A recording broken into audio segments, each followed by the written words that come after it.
মাননীয় প্রধানমন্ত্রী, আপনি বলেছেন যে আবরারের মা হয়ে আপনি এর বিচার করবেন।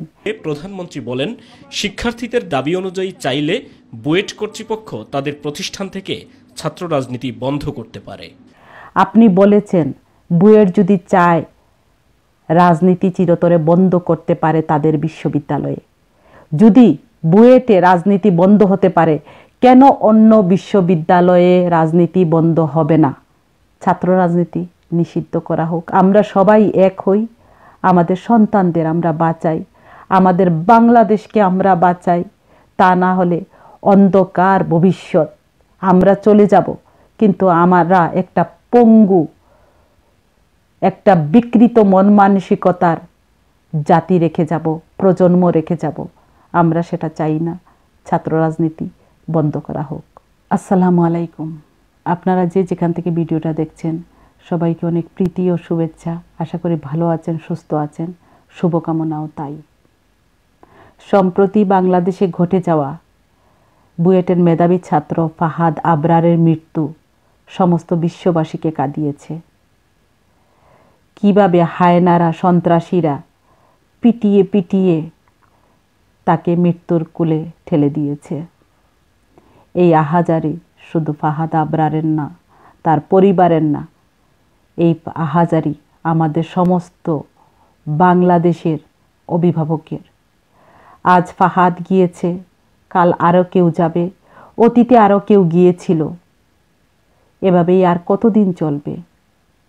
আমাদের সন্তানদের আমরা অনেক ত্যাগ দিয়ে লালন পালন করে আমরা বিশ্ববিদ্যালয়ে পাঠাই, আর ওখানে র্যাগিংয়ের নামে আমাদের সন্তানদের টর্চারিং করা হয়, নির্যাতন করা হয়। আবরারের পরিবারের আহাজারি, আবরারের দাদুর আহাজারি, এখান থেকে কুচক্রী রাজনৈতিক নেতারা বাংলার মাটি আমরা অভিশাপ মুক্ত হতে পারবো না। আমাদের কোমলমতি সন্তানদের আমরা লালন পালন করে তাদেরকে মেধাবী বানিয়ে আমরা বিশ্ববিদ্যালয়ে পাঠাই, আর ওখানে টর্চার সেল তৈরি হয়, যেখানে জ্ঞানের ভান্ডার হওয়ার কথা ছিল, জ্ঞান অর্জন করে ভবিষ্যতের একটা উজ্জ্বল নক্ষত্র তৈরি হওয়ার কথা ছিল। সেখানে টর্চার সেল কিভাবে থাকে, আর ওই বিশ্ববিদ্যালয় কর্তৃপক্ষ এগুলো জানেন না, এটা কিভাবে সম্ভব? আমাদের আদরের সন্তানদের ওইখানে র্যাগিংয়ের নামে, রাজনীতির নামে তাদেরকে চড় থাপ্পড়, কিল, ঘুষি, হকি স্টিক ভাঙা হয় তাদের উপর। এগুলো কেন? যে সন্তানকে আমরা আলতো করে একটা চড় পর্যন্ত দেইনি, সেই সন্তানরা হকি স্টিকের বাড়ি খায়। দুঃখে কষ্টে তারা বলতে পারে না, কারণ তারা জানে তাদের মা বাবারা কি কষ্ট করে তাদেরকে একটা স্বপ্ন নিয়ে বিশ্ববিদ্যালয়ে পাঠিয়েছেন। যদি এইগুলো প্রকাশ করে তাহলে তাদের পড়া বন্ধ হয়ে যাবে, মা বাবার স্বপ্ন ধূলিসাৎ হয়ে যাবে। এর জন্য তারা নীরবে সহ্য করে। আজকে একদিনে তো এই সন্ত্রাসীগুলো তৈরি হয়নি, একদিনে সাহস পায়নি। তাদেরকে ইন্ধন যোগানো হয়েছে। কিছু কুচক্রী রাজনৈতিক নেতারা আমাদের সন্তানদের ব্যবহার করেছে, আমাদের অতি যত্নের সন্তানদের সন্ত্রাসী বানিয়েছে। যখন আমরা বিশ্ববিদ্যালয়ে পাঠাই, বুয়েটের মতো একটা বিশ্ববিদ্যালয়ে কখনো খারাপ ছাত্র যেতে পারে না, মেধাবী ছাত্ররা যায়। আর যে যে যে লোকগুলো, যে ছেলেগুলো অ্যারেস্ট হয়েছে হত্যার দায়ে, যেগুলো হত্যাতে লিপ্ত হয়েছে, তারা যখন বিশ্ববিদ্যালয়ে গিয়েছিল তখন তো তারা সন্ত্রাসী ছিল না। তাদেরকে টাকার লোভ দেখিয়ে, ক্ষমতার লোভ দেখিয়ে কে বানিয়েছে সন্ত্রাসী? তাদের মা বাবার অন্তরে কেমন যাচ্ছে তাদের আহাজারি? এইখান থেকে কি যে কোনো রাজনীতির দলগুলো কি মুক্তি পাবে? অবশ্যই মুক্তি পাবে না। তারাও চায়নি তাদের সন্তান আরেকজনের সন্তানকে খুন করুক। দেখলাম যে তাদের সন্তান যারা খুনি, তাদের পরিবাররাও তাদেরকে দেখতে যাচ্ছে না। কেন যাচ্ছে না?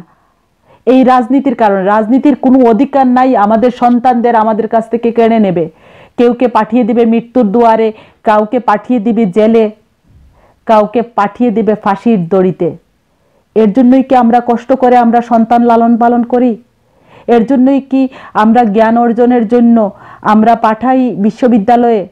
আর বিশ্ববিদ্যালয়ের যে কর্তৃপক্ষ ওনার উদাসীনতা অবহেলার জন্য আমাদের বাচ্চারা নির্যাতিত হয়, কষ্ট পায়। এই ভিসিকে তো আত্মহত্যা করা উচিত জনসমক্ষে। উনি নিজের বিশ্ববিদ্যালয়ে উনি নিজে জানেন না টর্চার সেল আছে। আর কতদিন চলবে মাননীয় প্রধানমন্ত্রী এগুলো? আর চলতে দেওয়া যায় না।